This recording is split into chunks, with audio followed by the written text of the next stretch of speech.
kung mapapatunayan nating peke ang notaryo, mawawalan ito ng bisa at bababa ang kredibilidad ng testigo. Correct. Tama yun. Sinabi ng isang senador. Oo. Sinabi niya. Ano yung senador? Abogado po ito. Senador na abogado. Abogado. Sige po. Oo. So, paano po yun, Sen? Baka siyang bumaba ang kalidad. Kasi, hindi ba niya alam, nandun kami, ewan ko kung nandun siya, no? Pero sinasabi ko, sumumpa yung witness. Okay. Okay. Si Gutesa. So ano man yung pagkukulang, halimbawa, aminin na natin kunwari lang, granting na talagang hindi yung pumirma, granting na nakuha ni Gutesa yung pangtatak. Ano? Siyam na meke. Yung stamp. Pagkatapos nakuha pa niya yung notarial register na nakatago Pati yung mga numero. Makapal na libro, journal yun eh. I-assume natin na alam niya kung saan niya kukunin yung number. Siya yung naglagay, ano?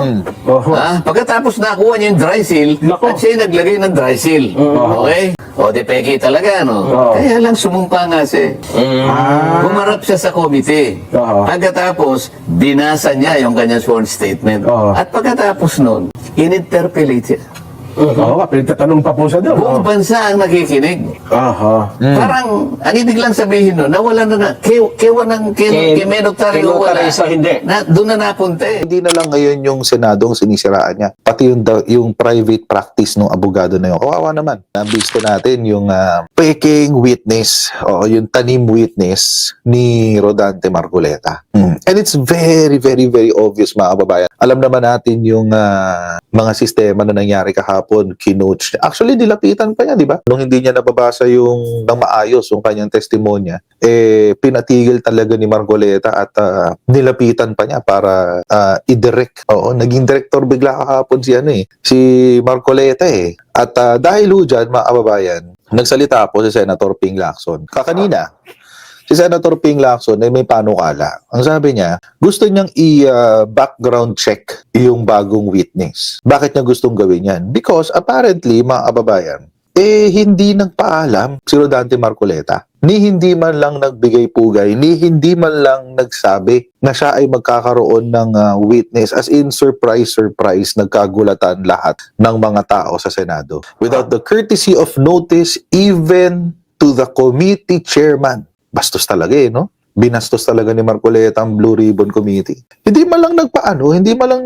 kumatok. As if committee niya yun, hindi naman yung committee yun eh. Sinasabi po dito ni Ping Lacson na kung gusto niyang surprise for dramatic effect, wala rin naman dong, parang hindi naman problema sa kanya yun. Basta sabihan lang siya. Courtesy notice lang. Respeto lang ba sa committee chairman? Kaso wala. Wala eh. Anong asahan natin kay Marcoleta? Diba? Kinain na ng sistema yan. Kinain na ng Duterte system yan, si Rodante Marcoleta. Kaya tingnan mo, nag-iimbento na ng witness. Sabi, a totally surprise witness in yesterday's Blue Ribbon hearing, a complete record check and background investigation on Orly Regala Gutesa is in order owing to the gravity and seriousness of his testimony yesterday. So, ibig sabihin, mga kababayan, sa pananaw po ni Senator Ping Lacson, he's not taking the testimony of Orly Gutesa, hook, line, and sinker. Kailangan ma-verify muna niya ang pagkatao at pagkakilanlan nitong Orly Regala Gutesa nato bago siya magpatuloy na tanggapin yung kanyang testimonya. Lalo-lalo na, mga kababayan, nakahapon, nalaman natin na yung abogado, yung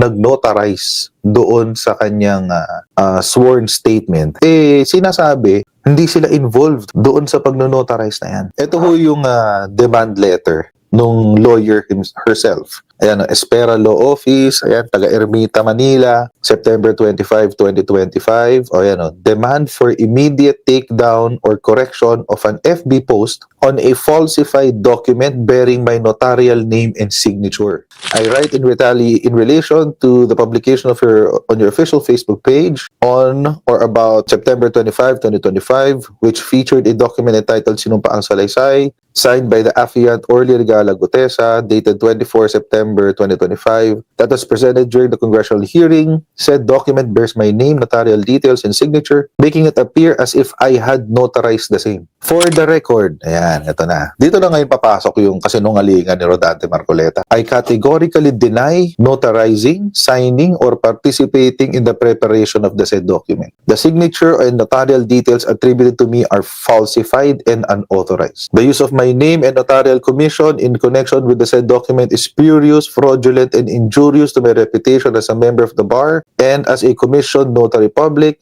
Your continued publication and circulation of the falsified document without disclaimer or correction misleads the public and exposes me to grave reputational harm, unwarranted suspicion, and potential liability. Seryoso siya, oh. Dinaan niya sa court. Nag-report siya sa court. Ngayon, mga kababayan, maliban nung sa pambabastos ni Rodante Marcoleta kay Ping Lacson, nagsalita rin siya, si Rodante Marcoleta, tungkol dun sa abogado. Ngayon, inaaway na niya pati yung abogado.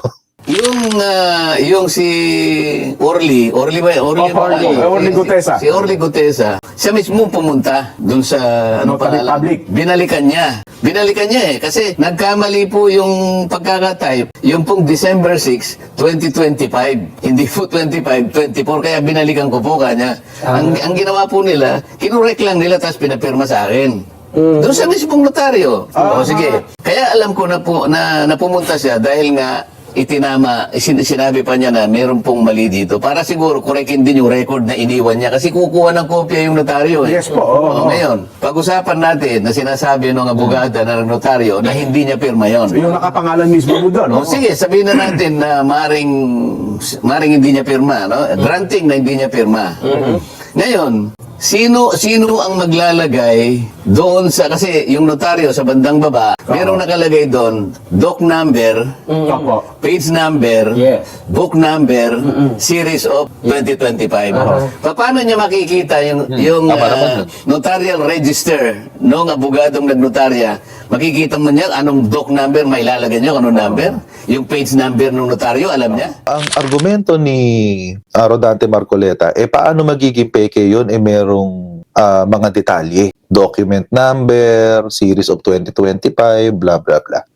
Alam nyo kasi, mga kababayan, meron kasi tayong tinatawag na Photoshop.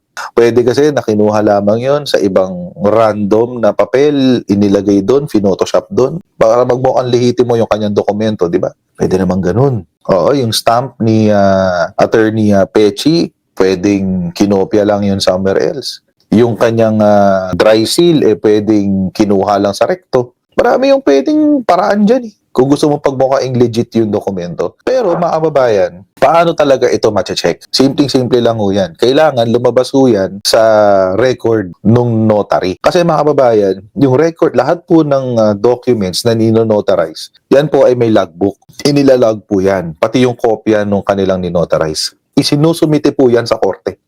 Sinasubmit po yan sa korte. Kasi lahat po ng ninonotarize natin, mga kababayan, it becomes a public document. So, mapi-verify ho yan doon sa record mismo ng notary at sa record ng court. Paano pag hindi nag-appear? Or paano kapag yun nasa record ni Attorney Pechi is not, ay hindi yung statement ni Gutesa? Ibang dokumento. For example, notary ng deed of sale. Absolute deed of sale ng isang property. Hindi natin alam. Alam niyo mga kababayan, ang mga abogado, lalo na yung mga abogado na hindi politiko, hindi ho nila isusugal basta-basta ang kanilang lisensya para sa mga ganyang kalokohan. Napakahirap po maging abogado. Pag-aral pa lang na aboga siya, napakahirap na. Tapos yung bar exam, isa sa pinakamahirap na exam sa buong Pilipinas. Medicine board exam, tsaka yung bar exam, ang dalawang pinakamahirap na exam sa Pilipinas. Hindi mo isusugal yun para lang gumawa ng isang 300 peso na affidavit para lang mameke ng isang dokumentong tulad yan. Minsan ang sarap magmura pag ganito yung kausap mo yun, pagkatulad ni Marcoleta, pang-usapang lasing. What you cannot do directly, you cannot do indirectly. So hindi yung makukure ng isang interpellation sa hearing in aid of legislation, yung kasinungalingan na sinabi niya.